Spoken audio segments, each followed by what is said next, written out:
Good to go? All right. Medical. Chris Olave did not practice with the ankle. Chase Young did not practice with an illness. Alante did not practice just with a personal matter. A couple guys limited. Jawan with the neck, Alvin with the ankle, and then Ridgeway was shoulder but full participant coming off of the reserve. So those are the adjustments there, and open up for questions. Have you guys made a decision on Ridgeway? Will he take that open roster spot? Or? Yeah, he'll be available. Yep. And with Devin Neal, you mentioned him on Monday missing the time in training camp. Is there a way for a rookie like that to make up for lost time? How have you seen him? No, he's made up for it. I think through practice. He's ready to go. He hopped in there in the game, and it's obviously still a limited role from a volume standpoint, but he hopped in there, handled everything great. He's ready to go. What does he do well as a runner? Great vision, good cut. He's got a good balance to him. I think he just has a good feel for the run game. Have you been a part of a staff or a season that was sort of this intentional about getting so many rookies playing time? I don't know. Sometimes rosters are younger than others. Young guys do play. They get to grow as they go. I think we got a nice little mix. We got a nice blend of some veteran players who've played a lot of football and some younger guys that are getting exposure. And so, again, we're going for it each and every week. I know Mickey was even said on the radio Monday that you guys kind of all went in eyes open and there'd be a developmental aspect to this year. Was that something you guys had talked about as early as August, September about, hey, we want to find ways to get these guys on the field? We're developing younger guys, we know that, but at the same time, that doesn't change the objective every Sunday. We still got to go out and play better football, coach better football, and go win some games. And so, that can be independent of what happens on Sundays as you're developing those guys, which we think is really important as we go. Kellen, Baker said today that when he's played the Saints in the past, that it hasn't exactly been clean on their part. I know obviously you weren't part of that, and that he just doesn't like the Saints. Do you think comments like that can kind of help fuel your team a little more in a big rivalry game like this? Division games are always fun, no matter what organization I've been a part of. Division games are fun. They're a little bit different than all the rest of the games. You're going to play them twice in a season. There's a lot of commonality. You know each other very, very well. Obviously, my understanding this is a phenomenal rivalry. They've had a ton of success lately. We've had success. It's going to be a fun battle. Baker's playing as good a quarterback play in this league, and so it'll be a fun battle. Will you maybe talk more about him, if you don't mind?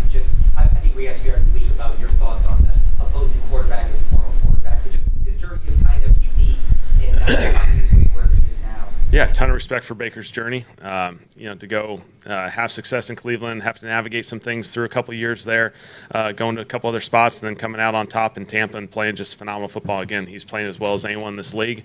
His confidence, his swagger, his decisiveness, it shows up each and every week. His ability to make big plays, and they've won a bunch of games down the stretch because the ball's in his hands, and that's all the credit you can ask for from a quarterback.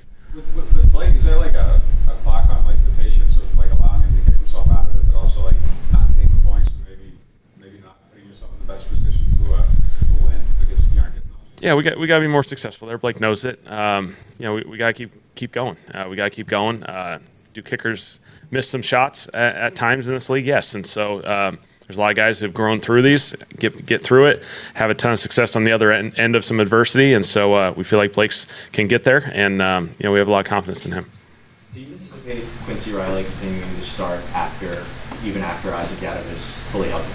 Quincy's playing great. Obviously he can start right. He'll start right now, and as Ike kind of gets back into this thing, we'll see how everything progresses. But Quincy's done a phenomenal job. He's made plays, and you can see again from a young developmental standpoint, you can see his weeks stack on top of each other, which is credit to him. So you expect Quincy to still start this weekend? Okay. Yeah. We'll anticipate Quincy starting, and then we'll kind of see where Ike is as the week progresses.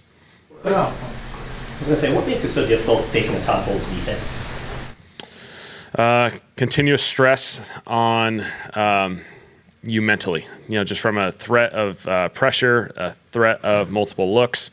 He's going to apply a ton of pressure on you, and he's always done a good job. He's not afraid to be aggressive, challenge you in a lot of situations. There's not a lot of easy yards. You got to earn everything, and so we've played obviously Tampa a lot of times over the years at various spots, and it's always been a fun battle. I have a ton of respect for Todd. He's arguably one of, if not the best defense coach in this league. Is he very good at, I guess, in-game stuff, like adjusting what offenses are doing, and he's able to, is he really good at that? He does a great job of adapting to each and every week of the opponent and understanding, okay, what do they do really well and how do I take that away and make you play maybe a different style or have to counter move them in a lot of different ways. And so he does that going into the week. He does a great job during the game. Again, it's been a battle every time. He's really, really good. Devin Neal had that really good blitz pickup. Do you see that kind of just consistently, when you guys are evaluating that? That showed up in the college film from Devin, which was a little bit of an impressive aspect, was his ability to protect. We felt like that would give him a head start compared to a lot of guys coming from college where protection isn't necessarily part of their tools early in college careers. And so, he's done a really nice job. He hopped in there, handled it well. He'll be just fine. The other aspect of that too, on that one play, Spencer looks so incredibly calm and confident that it's going to get picked up. Is that kind of rare to see a quarterback just so even when that pressure's coming in like that? Yeah, that's an important aspect of this thing. You got to trust your teammates, trust that everyone's doing their part. Devin did a phenomenal job of getting back across. He had to navigate something on the other side initially in the protection game and then came back across, and Spence was willing to keep his eyes downfield, stay in there. Spence has a bunch of examples of that through the early part of the season, hanging in there, maybe a subtle move here and there, but he's done a really good job in the pocket. What did you make of you guys have done such a good job taking care of the ball the first 7 weeks of the year. What did you make of the turnovers Sunday? Was part of that just this game situation you were in, the team you're playing? Yeah, unfortunate that I think credit to those guys. They've done a phenomenal job, obviously. There's a lot of evidence to support that those guys are creating these turnovers. The fumble, we got to protect the ball in the pocket. We can do better there. We had a couple plays in there where, a deep shot where we kind of maybe took a little bit of a risk there in the late scramble phase. And then the last play, we got to be cleaner in the fourth down situations. And so, they made some plays. We obviously get to learn from them. The previous weeks I thought we did a really good job, but you can't come out of this game losing your stinger and becoming passive. That's the one thing you can't do coming out of a game like this is you still got to attack. You still got to play your style of football. And so, you just got to understand you got to protect it a little more. Mike Evans and Chris Godwin both out this week. Is 7 weeks enough to kind of prepare for Buka and Tez Johnson? Are you dipping into the college film on players like that? No, we're just watching Bucs film. These guys have played a bunch of football. They're playing really well. What do you guys like about Pete Werner to keep him in there still mostly full-time over Danny Stutzman rather than just make the switch like you guys did with Riley? No, Pete's a really good player. Pete's a really good player. We think really highly of him. We're just getting some rotations going there a little bit just to provide some depth and get some experience from those younger guys. But Pete's playing some really good football, and again, he's a really good combination with him and DeMario playing there on the field, and so he's done a nice job. What is he at? How did they complement each other? Sorry. Pete's got great vision. He's got a great understanding of the defense. I think he diagnoses plays really, really well, and he's just a sound football player. He doesn't make a ton of mistakes, and so you have a lot of confidence in him going out there and executing the plan. You guys don't do a ton of traditional running back screens. Is there a way to get that action just kind of in more creative, different space advantageous ways? Yeah, it's definitely part of something that we haven't probably dipped into as much as we'd like. Sometimes that's the way these games go and these game plans go, and it's not without practicing them or putting them on the call sheet. It's just a matter of getting to them in different fashions and situations. And so, certainly it's something that hopefully we see more as the season progresses. It may not be this week, but as it goes, I think there's definitely value there. Anything subtle that might not show up on film that Kellen Banks has really shown improvement in the last 3-4 weeks? I think he's just really consistent. He doesn't get beat. He handles the challenging looks. You get on edges at tackle. You get on edges, and his ability to recover. And I thought the cool thing was just his, him and Trevor working together more and more now.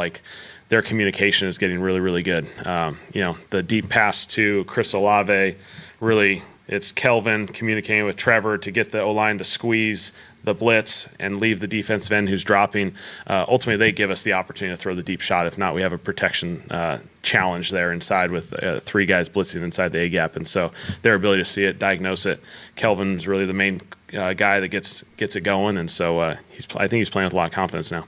Joel mentioned Monday that a lot of people have to pick up Eric's communication slack. As far as the primary goes on some of the calls, would you anticipate that going to quarterbacks more? Or I think it still starts with the O-line. Those guys communicate at a really high level. The QB always has his tools within protections and adjustments that he can utilize, and so I think that group's been working well together. And there's an adjustment without Eric, but they'll handle it well. have you all made the decision on who's going to replace Eric? How are you going to handle that? Yeah, we'll just start Luke. Luke at center. He's done a really good job. He's played some good football. Fired up for him, and keep the continuity at the right side and the left side, and I think we're trending well. How do you go about just when it comes to losing a captain as well for the rest of the season? Is there anything in particular you have to do around that? Yeah, I think it's just an opportunity for more voices to kind of subtly find their space to increase a little bit. Eric, when he can be around during this recovery process, obviously those guys will love to see him. He means the world to these guys, but at the same time, some other guys, some of those offensive linemen, gain a little more voice. Caesar will gain a little more. Kelvin, Tolley as they go. Trevor, we got some experience there with those guys that they can find their opportunities to kind of lead the charge a little bit. Is Fortner's veteran experience kind of the reason why you got them now over some kids? Yeah, he's played center in this league for a little while. He's responded well the last couple weeks. He's handled a bunch of stuff. I think it'll be a good transition for our guys to just continue to build collectively as a group. And we know we have some other options as we go. Those guys are developing well as well. You talk about that, like patience with the quarterback. Is Baker Mayfield kind of the prime example of that, of how he's developed? Yeah, Baker's a great example. It feels like most of that draft class is a great example. This quarterback position, sometimes it takes time. They're going to go through.